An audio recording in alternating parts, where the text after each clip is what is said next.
Hello, this vid is on is Infokemp for the ban on Muslim minarets in Switzerland, or were the Swiss wrong or right?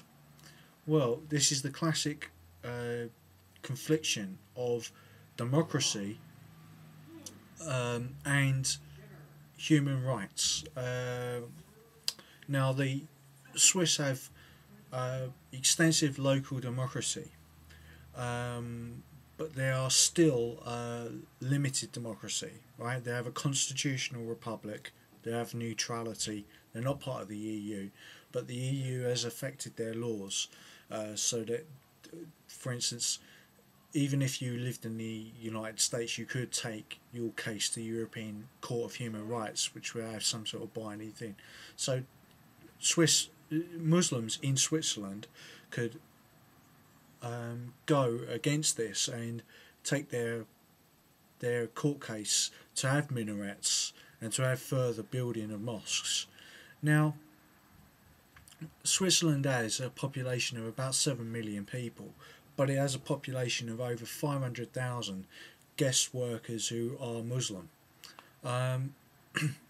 Now, it's not officially known exactly the amount of Muslims who live in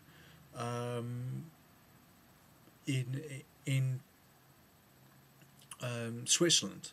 It's really done on a guest worker basis.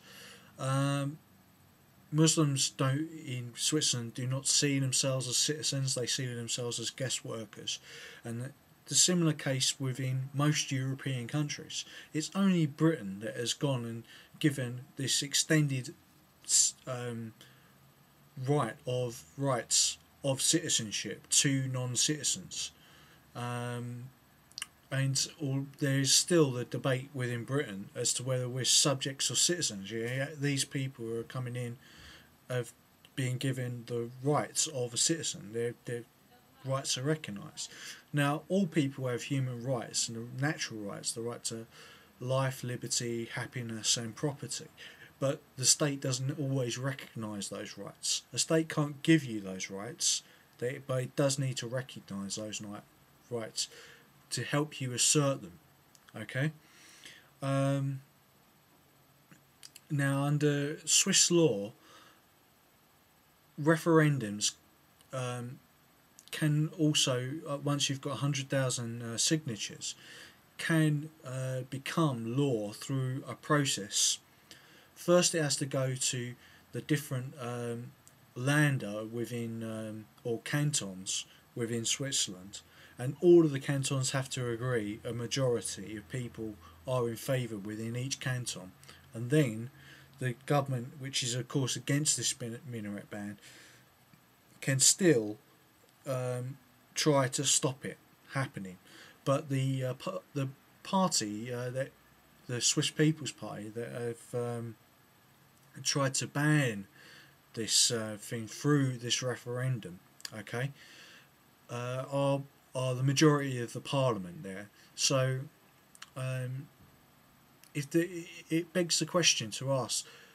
It's the same way that we have unions as representation. Now, if there was no problem between workers and their bosses, would there be a need for a union? Well, arguably yes there would, but the case for a union wouldn't be as strong. Now, if there was no problem with immigration policy in Switzerland, why would the biggest party be the anti-immigration party? Now, Muslims on one hand have a right to, like any other religion, to speak their mind and to pray, and that is the argument of religious people. But I'm an atheist, and the question is, am I for or against these minarets?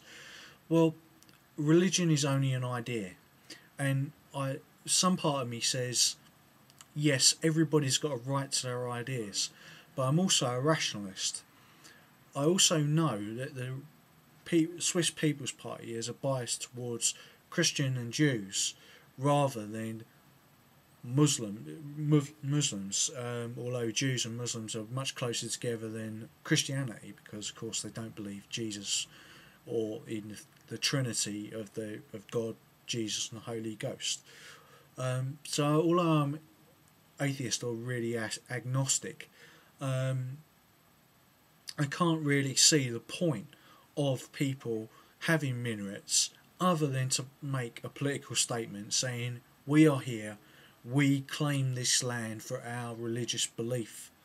And religion really is always either philosophy, okay, which you can see that more clearly in Buddhism, or if you read the Bible or the Quran or the Torah as philosophy and not with all the superstition in it.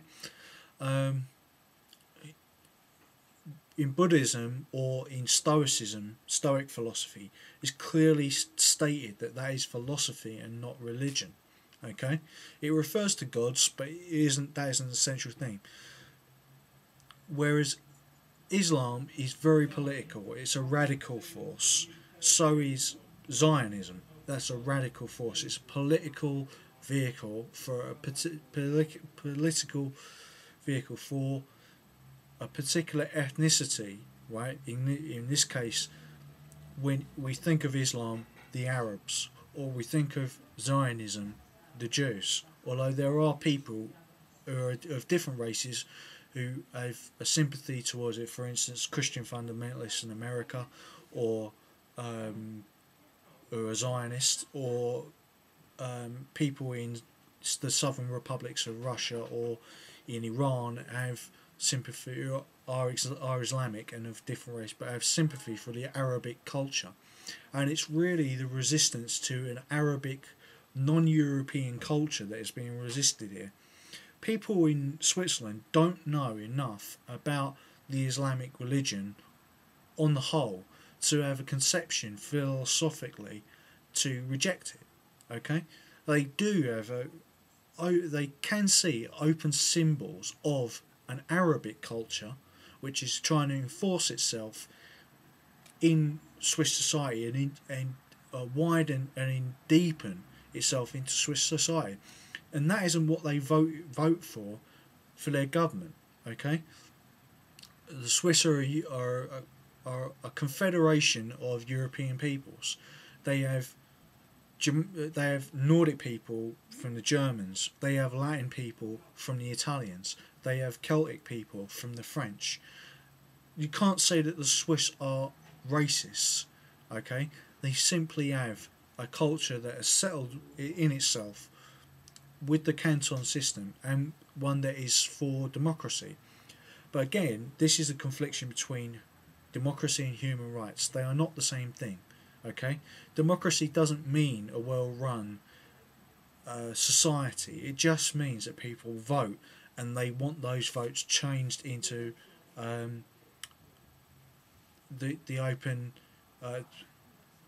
open forum for discussion, and they want those cultural norms to be then passed on into law and enforced by the government.